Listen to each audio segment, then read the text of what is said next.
How's it going, everyone? We are going to compare three products between the Roborock Saros Z70, the Saros 10R, and the Saros 10. So, the first thing that I want to talk about is their cleaning power.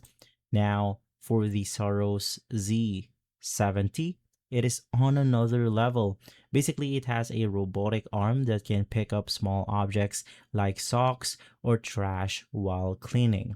Now for the Saros 10R, they focuses on super slim design, making it better for tight spaces under furniture. And lastly, for the Saros 10, it is more traditional, no arm, no ultra slim focused.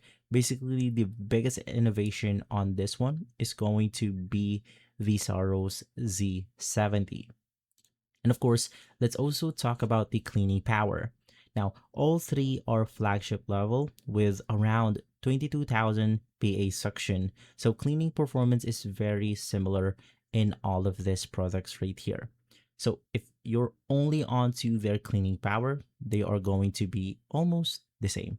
Now, for navigation and AI, the Z70 uses advanced AI with object recognition and can detect over 100 objects. For the 10R or the 10, they are still smart but way less advanced.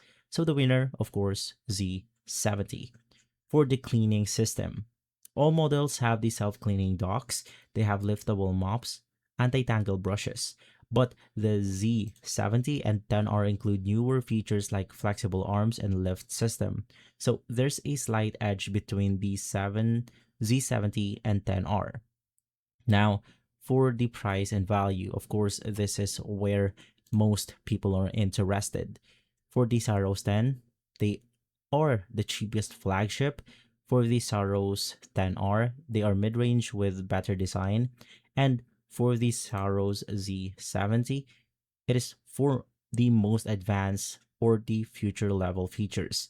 And so the simple answer, if you're still on the video, is Saros 10 is great for budget.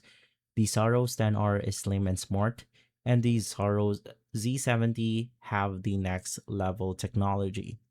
And so guys, if this comparison has been helpful, leave a like, subscribe, and follow us for more videos like this. Thanks for watching.